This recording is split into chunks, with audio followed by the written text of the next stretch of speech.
Tomar la temática del movimiento armónico simple, esta vez con el péndulo compuesto. Recordemos inicialmente las ecuaciones fundamentales de dicho movimiento. El movimiento armónico simple es un movimiento que está caracterizado por una oscilación periódica que puede representarse por medio de una ecuación en términos de la función seno o coseno, dada por una forma como esta.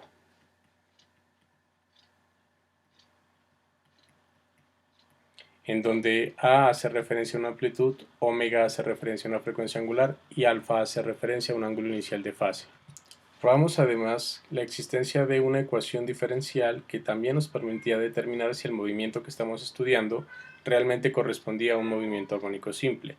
Esa ecuación era la siguiente: derivada segunda de la posición con respecto al tiempo más la frecuencia angular al cuadrado por la posición igual a 0.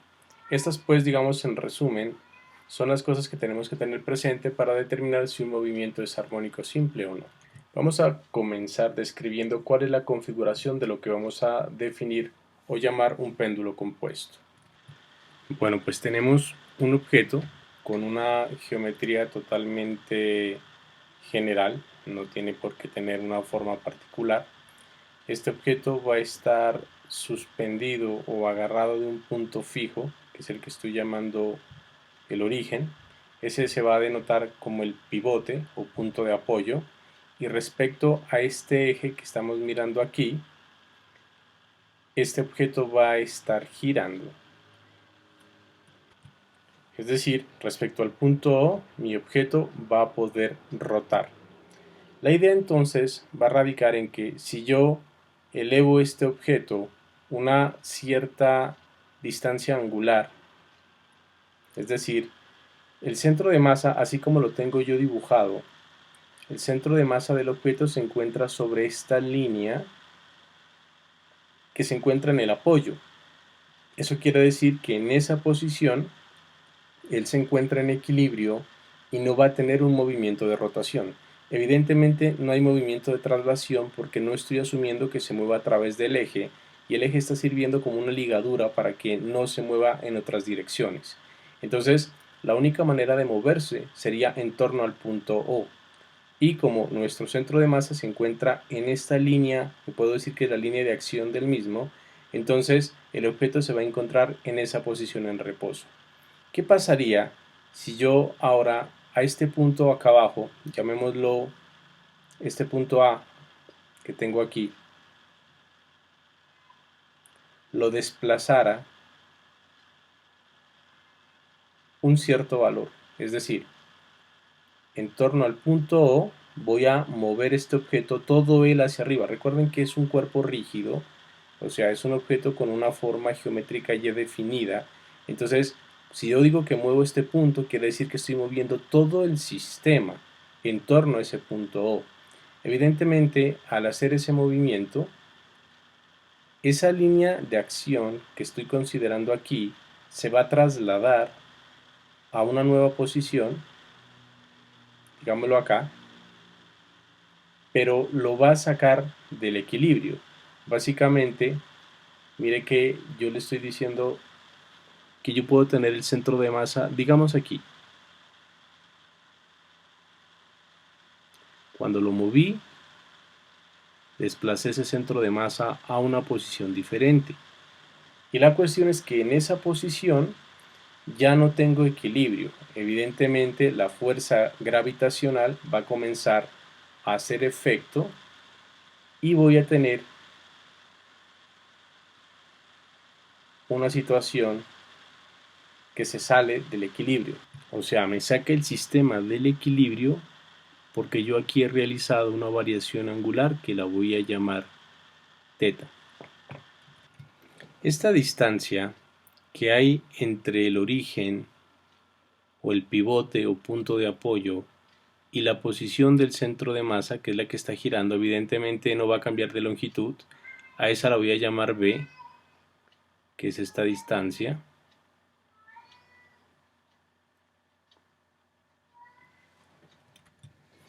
Y observe también de la misma geometría que el ángulo teta que se está moviendo el segmento OB, que se mueve de aquí a acá, es el mismo ángulo que hace MG con el nuevo eje que está ladeado respecto a la posición de reposo. O sea que este ángulo que voy a pintar aquí, este también es teta. Y comencemos con el cálculo correspondiente. Observe que dado el hecho de que no tengo una traslación, pero sí tengo una rotación, entonces va a estar involucrado un torque en esa configuración. Y mire que yo tengo un brazo de palanca y una fuerza aplicada. Evidentemente eso me va a poder definir un torque en esa situación, y en ese caso el torque estaría dado por la relación tau igual al brazo de palanca, que en este caso es B cruz la fuerza, que viene siendo, ya sabemos, M por G, donde M pues va a ser la masa de todo mi sistema. Vamos a denotar la M mayúscula, es la masa de todo el sistema, que en principio ya hemos aprendido del curso de física 1, se encuentra, es como si estuviera concentrada más bien en el centro de masa. Ahora bien, para poder calcular ese torque debemos entonces definir cómo sería nuestro sistema de referencia. Yo voy a definir el eje de rotación, o sea, el eje respecto al cual está rotando el objeto o el sistema. Lo voy a llamar como si fuera el eje Z. Vamos a asumir que ese es Z. Vamos a asumir que el eje en el cual reposa el centro de masa cuando está en equilibrio, este sería nuestro eje X, lo que implicaría entonces que el eje Y sería perpendicular a estos dos ejes, que bueno, por cuestión de dibujo no lo voy a pintar aquí, pero se sobreentendería que sería perpendicular al plano XZ. Entonces, desde esa perspectiva, mire que en la gravedad, o simplemente mg, el vector mg, que sería el peso, sería igual a un vector que tiene coordenadas en x, pues la magnitud mg, porque está dirigido hacia abajo, en y no tiene dato alguno y en z tampoco tiene valor alguno. O sea que tendríamos esto para mg. Miremos qué tendríamos para b.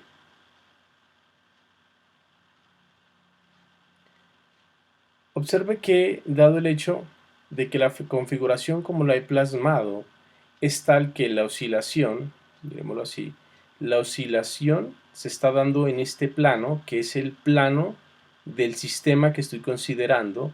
Ese plano, así como lo he pintado yo, es perpendicular al eje Z. Eso quiere decir que las coordenadas que tendría B serían coordenadas solamente en el eje X y en el eje Y. Dado eso, implicaría que la coordenada z de este vector debe ser 0.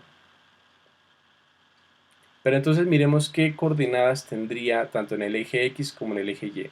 Recuerda que esto es B, y la proyección de B en el eje X es esto que les estoy mostrando aquí, y esa proyección es el cateto adyacente, lo que quiere decir que ahí estaría asociada a una función coseno. O sea que esto sería B coseno de teta. Evidentemente, la correspondiente a la función seno, pues ya sabemos que dada coseno, dada en un eje coseno, en el otro debe ser seno. Y ya con estos datos procedemos entonces a calcular nuestro producto cruz. Tau sería, y ya hemos aprendido desde el curso de física 1 cómo hacer esto. Aquí tendríamos el eje Y, el eje J y K, o sea X, Y, Z, con los vectores directores. Tendríamos, como es B cruz MG, primero las coordenadas del primer vector, que en este caso sería B por coseno de teta. Aquí tendríamos B por seno de teta. Aquí tendríamos 0. Y finalmente las coordenadas del vector MG. Y el vector MG pues tiene la magnitud MG, que es el peso. Tendríamos 0 en J y 0 en K. Y procedamos entonces a realizar el cálculo de este producto cruz. Entonces, para recordar, miremos que tenemos que tachar la columna, la primera fila inicialmente y luego la primera columna. Como ustedes pueden ver, cuando tengo esta fila tachada y esta columna, el primer dato, que es donde se da la intersección de estos dos señores, me daría la componente y de este vector resultante. Pero miro que esto sería b seno de teta por 0 menos 0 por 0. Evidentemente en i no vamos a tener resultado alguno. Si ahora movemos esto aquí para mirar cuál sería su componente j, sería 0 por mg menos b coseno teta por 0. Tampoco tenemos resultante, por ende nos queda solamente mirar si en k vamos a tener resultante. Observen que b coseno teta por 0 va a dar 0, pero la otra va a ser distinto de 0. Quiere decir que en j sí vamos a tener un resultado. Vamos a escribirlo. Tendríamos b coseno de teta 0 menos, y por el otro lado tenemos perdonen, tengo que cambiar de lápiz, este es menos m por g por b por seno de teta, y recuerde que eso está en la dirección k. La dirección era totalmente evidente dada la escogencia de los dos vectores. Si usted prueba este producto cruz usando la regla de la mano derecha, se dará cuenta que en esta dirección hacia la derecha es donde se estaría apuntando el vector de torque resultante. Ok, como miramos que solo hay una dirección para tau, o sea, para el torque, yo me voy a concentrar únicamente y por ahora en su magnitud. Mire que el torque en magnitud sería menos mg por b por seno del ángulo teta. Pero del curso de física 1 de la mecánica, uno aprende ya cuando se mira el cuerpo rígido que el torque es igual al momento de inercia multiplicado por la aceleración angular, alfa. Mire que en ese curso uno mira que esto viene siendo prácticamente la segunda ley de Newton para el movimiento de rotación. Es análogo al de traslación, que es masa por aceleración, sino que aquí en vez de la aceleración tenemos la aceleración angular y en vez de la masa tenemos el momento de inercia. Entonces, evidentemente, como ambos torques deben corresponder a lo mismo, debemos igualarlos y tendríamos que menos m por g por b por seno de teta debe ser igual a i por alfa. Vamos a recordar también, si colocamos otro pero acá, el hecho de que alfa al mismo tiempo es la derivada segunda del ángulo con respecto al tiempo. Si hacemos uso de eso y pasamos el término de la izquierda a la derecha, tendríamos lo siguiente, que i por la derivada segunda de teta con respecto al tiempo al cuadrado más el otro término sería mg por b por seno de teta debe ser igual a 0. Y puedo jugar un poquito más con esto reacomodando. Voy a seguir acá abajo.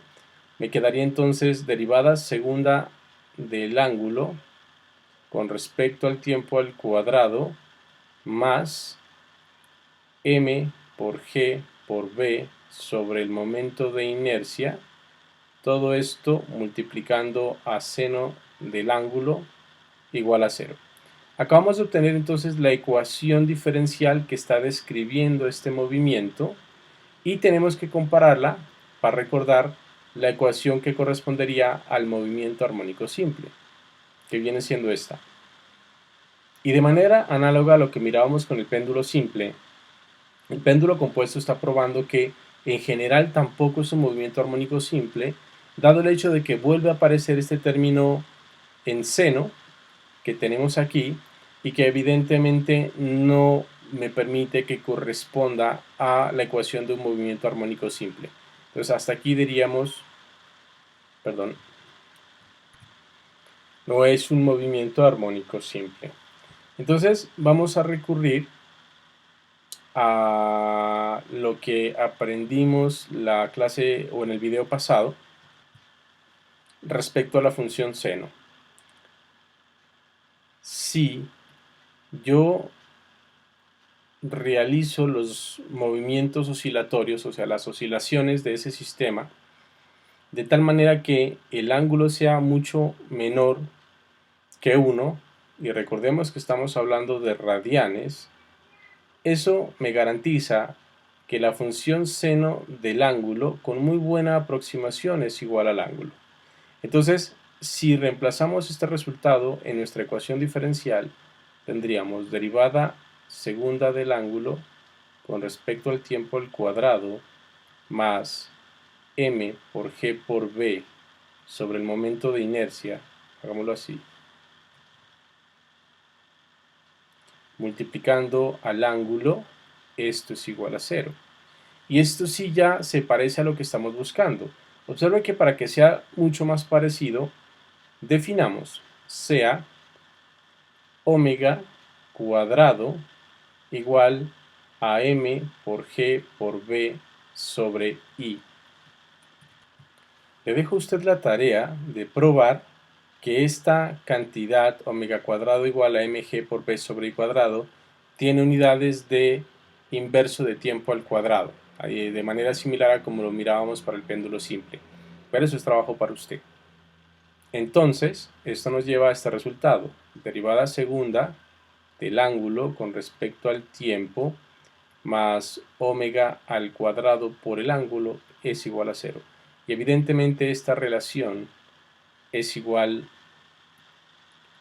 a esta que tenemos acá. Salvo que aquí tenemos x, pero abajo tenemos θ, como lo llamemos es totalmente independiente de decir que es un movimiento armónico simple. O sea que estamos probando también que la oscilación de un péndulo compuesto puede considerarse movimiento armónico simple siempre y cuando los ángulos sean ángulos muy pequeños, menores a un radián, que en términos prácticos estaríamos hablando de unos 10 grados más o menos, tal como les mencionaba en el video anterior. Analicemos un poco la frecuencia angular que obtuvimos para este movimiento. Entonces, voy a definir, observe que aquí aparece una relación entre la masa y el momento de inercia. Yo voy a definir una cantidad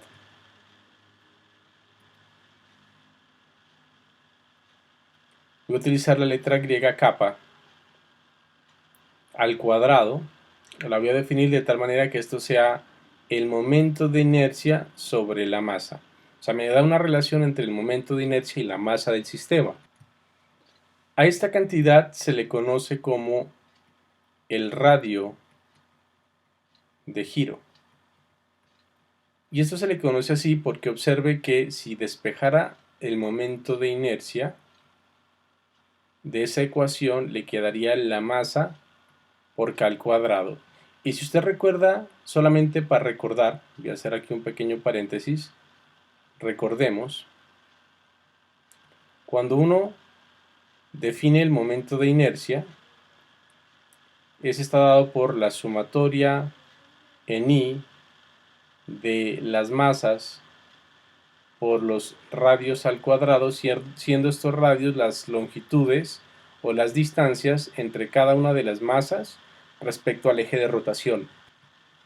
Dada la analogía en la forma funcional que tenemos aquí, miremoslo, tenemos masas por unos radios al cuadrado, acá tenemos una masa por algo al cuadrado, por eso esta cantidad se le conoce como radio de giro. Entonces ahora sí, volvamos a nuestro cálculo. Si hacemos uso de esto, eso quiere decir, voy a seguir abajo, que omega al cuadrado sería igual a g por b, y observe que acá tenemos masa sobre momento de inercia y k es momento de inercia sobre masa, o sea es el inverso, por ende queda aquí abajo y elevado al cuadrado, ¿no? Lo que implicaría entonces que la frecuencia angular del sistema viene siendo igual a la raíz cuadrada de la gravedad por el brazo de palanca sobre el radio de giro. Aquí tendríamos omega.